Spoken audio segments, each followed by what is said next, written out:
memang saya amat setuju dengan pindahan ini, bahawa repossession ini perlu ada satu garis panduan. There should be a guide yang dikatakan jika selepas bayaran, jika kurang dari 1/3, jika saya tak salah dalam pindahan 1/3 ini, jika sudah default dalam 2 payment dan selepas 21 hari notis yang telah dihantar kepada penyewa, dan selepas dengan ada permit atau surat dari controller, maka boleh jalankan repossession. Dan jika pembayaran dia sudah melebihi 1/3, maka perlukan satu court order. Boleh saya tanya Yang Amat Menteri, jika sudah bayar melebihi 1/3 ini, selain dari dapat court order, ada dia masih perlu permit dari controller? Ini satu saya ingin nak tanya. Memang saya setuju juga kita perlukan ini. Saya ingin berikan satu contoh. Seorang kerani bank, dia beli satu kereta, surah yang insurans 5 tahun. Dia suruh bayar 4,5 tahun. Kerana ada masalah-masalah keluarga ni, dia default dengan 3 payment. Dan kereta tu kena diproses di tempat kerja, iaitu di bank, di depan semua kolik-koliknya. Saya ingat ini amat tidak wajar atau tidak munasabah. Hanya tinggal 6 bulan sebelum dia habis bayar, tetapi masih dia orang gunakan repossess tanpa sebarang court order, tanpa sebarang permit. Hanya satu laporan polis saja, repossession. Dan selalu saya dalam pindahan ini saya masih tidak nampak adakah sebarang sebutan tentang repossession fees atau charge dia. Bolehkah mereka kutip repossession fees? Apakah cara kiranya? Pada kes yang tadi saya sebut tu,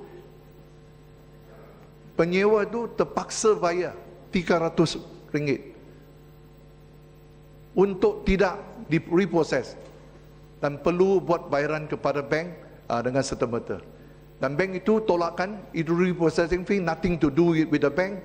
Ini ya agent yang buat repossession ini. Sebab itu saya minta kalau Menteri dapat terangkan, adakah dalam akta ini sebarang sekatan tentang charge-nya. Dan saya juga ingin bersama-sama dengan sependapat dengan beberapa ahli yang berhormat, dikatakan kerana negara kita benarkan bayaran insurans ni sampai 7 tahun, 8 tahun, 9 tahun. Dan ada jenama kereta yang bawa dia punya second hand value selepas 1-2 tahun susut dan nilainya turun amat ketara. There's a lot different. Sebab itu memang bank pun tidak ingin nak repossess. Sebab itu dia biarkan. Kerana dia repossess nak lelong kereta tu pun tak cukup bayar pinjaman mulanya. Sebab itu kita perlu ambil kira tentang mengapa kita benarkan begitu panjang dan tanpa apa yang disebut oleh Jemaat Pasir Mas amat tepat, iaitu tanpa bayaran pendauran atau upfront, atau katakan berapa yang perlu dibayar sebelum pinjaman peratusan yang akan diberi. Datuk Yang di-Pertua, saya amat hairan mengapa kita beri satu rumah kos rendah dengan 25,000 atau 30,000. Kita perlu melalui program. We have to do a legal documentation program. Tetapi kalau kita beli satu kereta dengan harga 150,000, kita terperlu melalui program hanya dengan institusi kewangan dan sudah boleh, iaitu satu perjanjian sewa beli, hire purchase. Apakah legal protection yang kita sebagai penyewa atau pengguna yang kita dapat? Kita banding dengan beli satu rumah kos rendah.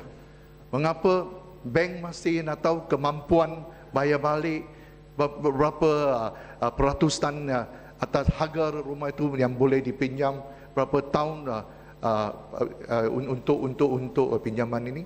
Mengapa kalau kita beri kereta ini Tanpa sebarang kerento ke apa, kita boleh buat satu high purchase agreement dengan senang saja. Tidak perlu menghadapi masalah yang seperti kita beli satu rumah kos rendah. Saya minta kalau tentang perkara ini Yang Menteri dapat berikan sedikit penjelasan tentang begini. Dan juga saya ingin tanya tentang sewa beli ini. Kita tidak hadkan hanya kenderaan saja, memang barang-barang yang lain. Dan akta pindahan ini bagaimana ada perlindungan kepada pengguna yang lain, yang tentang barangan elektronik yang lain-lain, electrical appliances dan lain-lain yang dengan cara sewa beli.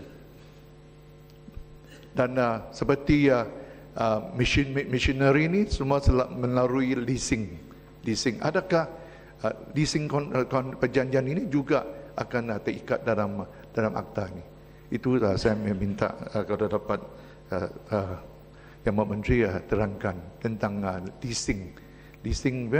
Adakah dia akan termasuk dalam akta ini atau dia akan satu akta yang berlainan?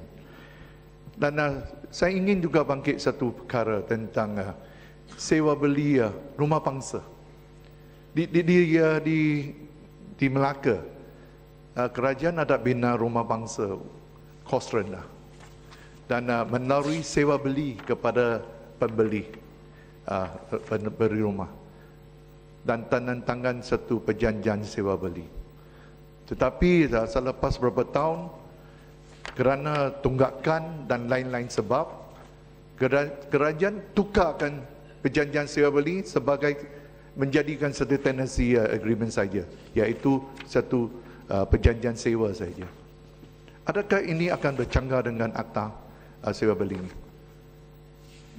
Saya harap mungkin Yang Menteri akan jika perlukan menaruh bertulis saya boleh terima, sebab ini akan melibatkan di Melaka, di Ringgit Pantai, di Ailele, di Banele ada rumah pangsa yang sebelum itu sewa tetapi kerajaan tawarkan menjadi sewa beli kepada mereka, iaitu apa bayaran sewaan telah diambil kira menjadi satu bayaran dan jualkan terus kepada pembeli. Yang itu kita amat sokong. Tetapi yang jadi sewa beli ini menjadi perjanjian sewa, saya amat tidak setuju. Satu perkara yang akhir yang saya ingin bangkit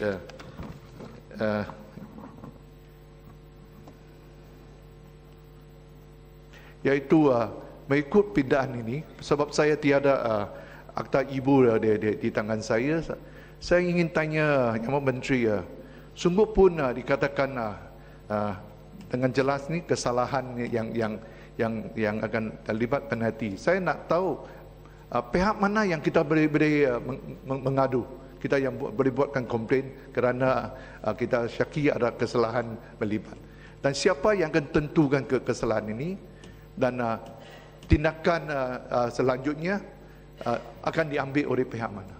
Adakah dia akan pergi kepada tribunal pengguna atau dia akan menauri tindakan undang-undang, atau kementerian yang akan ambil tindakan terhadap institusi bank atau penyewa yang melanggar dengan pindahan harta ini?